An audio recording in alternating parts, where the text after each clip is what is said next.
Ibu Bapa, saudari-saudara umat Allah yang terkasih dalam Tuhan kita Yesus Kristus, mari kita lanjutkan peziarahan permenungan iman kita dengan memasuki hari Rabu pekan biasa yang ke-30. Pada hari Rabu ini juga Gereja Katolik di seluruh dunia merayakan pesta Santo Simon dan Yudas, seorang rasul. Saudari-saudara umat Allah yang terkasih, bacaan-bacaan yang akan kita renungkan, bacaan pertama diambil dari surat Rasul Paulus kepada jemaat di Efesus. Gereja perdana dibangun di atas para rasul dan para nabi dengan Kristus sebagai batu dasarnya.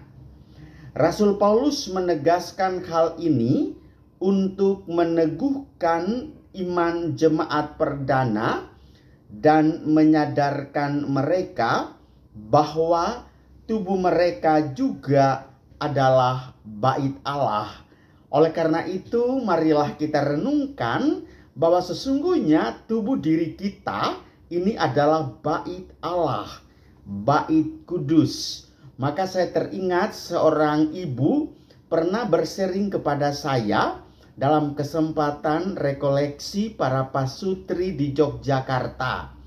Ibu itu mengatakan bahwa saya itu memiliki suami yang beragama Islam.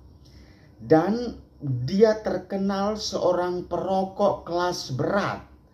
Saya mau menegur dia, tetapi dengan cara apa ingin saya sampaikan kepadanya? Lanjut ibu itu bahwa kalau di dalam gereja Katolik dikatakan tubuh itu adalah bait Allah, bait yang kudus yang tidak boleh engkau bakar atau menyalahgunakan secara tidak semestinya. Sementara dia berbeda keyakinan dengan kita. Muncul ide kreatif dalam pikiran saya.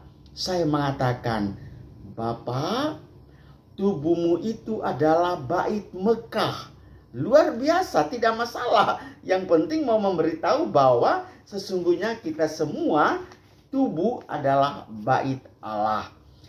Dalam bacaan Injil kita akan mendengarkan Injil Lukas. Tuhan bersamamu dan bersama rohmu. Inilah Injil Yesus Kristus menurut Lukas. Dimuliakanlah Tuhan. Sekali peristiwa, Yesus mendaki sebuah bukit untuk berdoa. Semalam-malaman ia berdoa kepada Allah. Keesokan harinya, ketika hari siang, ia memanggil murid-muridnya, lalu memilih dari antara mereka 12 orang yang disebutnya rasul. Mereka itu ialah Simon yang juga diberinya nama Petrus, Andreas saudara Simon, Yohanes dan Yakobus, Filipus dan Bartolomeus, Matius dan Thomas, Yakobus dan Alfeus, dan Simon yang disebut orang Zelot, Yudas anak Yakobus, dan Yudas Iskariot yang kemudian menjadi pengkhianat. Lalu Yesus turun bersama mereka dan berhenti pada suatu tempat yang datar.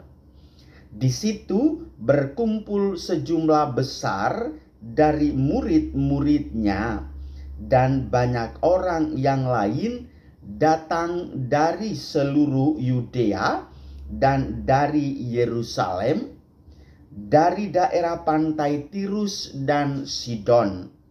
Mereka datang untuk mendengarkan dia dan untuk disembuhkan dari penyakit mereka. Juga mereka yang dirasuk oleh roh-roh jahat beroleh kesembuhan. Dan orang banyak itu berusaha menjamah dia, karena daripadanya keluar suatu kuasa dan semua orang itu disembuhkannya. Demikianlah Injil Tuhan. Terpujilah Kristus.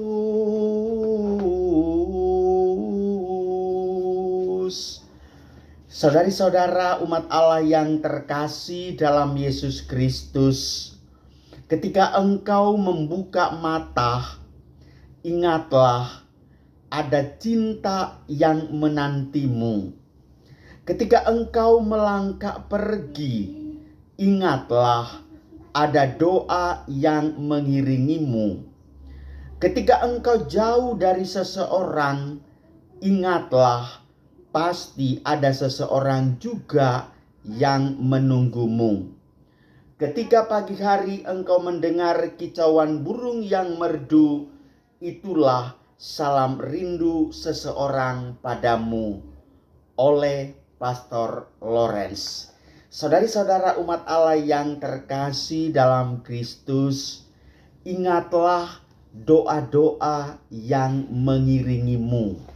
Sungguh luar biasa peran doa di dalam bepergian, melakukan suatu kegiatan, merancang dan mengambil keputusan, dan seterusnya. Berdoa berarti Anda menjalin relasi cinta dengan Tuhan. Berdoa berarti berkomunikasi dengan Allah Bapa. Berdoa berarti membangun hubungan intim dengan Tuhan. Maka ketika hubungan itu dibangun, segala harapan kita akan didengarkan dan segala permohonan kita akan dikabulkan indah pada waktunya. Segala keluh kesah kita akan dimaklumkannya. Saudari-saudara yang terkasih, Yesus Kristus juga berdoa. Dia berdoa di mana? Bukit itu biasanya tempat berdoa yang paling nyaman karena di atas tidak ada yang mengganggu. Di tepi danau juga tidak ada yang mengganggu. Di dalam kamar juga tidak ada yang mengganggu. Sesungguhnya karena apa? Karena dia hanya mau bercengkrama dengan Tuhan. Semalam-malaman dia berdoa di atas bukit. Dan doanya itu memiliki intensi mulia karena dia akan mengambil suatu tindakan yang berakibat bagi kepentingan banyak orang. Yaitu dia hendak memilih rasul-rasulnya. Lewat doa dia minta petunjuk dari Allah Bapa. Ya Tuhan, berikanlah aku jalan yang tepat. Kira-kira orang yang mana saja yang akan saya pilih. Setelah itu dia akhirnya memilih 12 orang yang disebutnya rasul.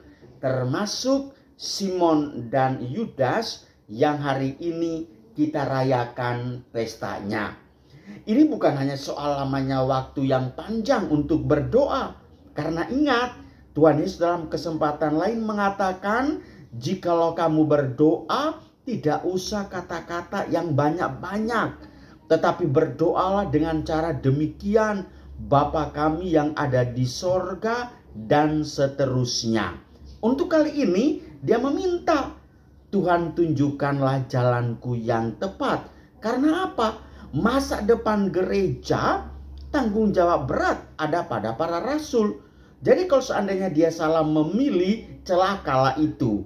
Meskipun demikian, dia Yesus juga adalah seorang manusia yang juga memiliki rasa bahwa keputusan yang diambil ini kurang tepat.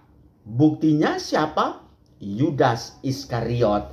Dia muncul sebagai pengkhianat, sebagai orang yang melawan atau menentang perintah-perintah Tuhan Yesus.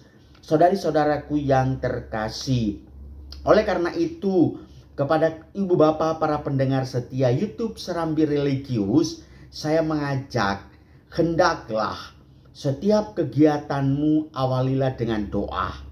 Setiap rencanamu awalilah dengan doa. Setiap utusan anak-anakmu berangkat sekolah, iringilah mereka dengan doa. Karena kita perlu membangun semua karya kita di atas pijakan spiritual yang mendalam melalui doa-doa kita, entah secara pribadi maupun bersama yang lain. Mari kita mohon kekuatan Tuhan melalui Bunda Maria. Tuhan memberkati kita semua. Amin.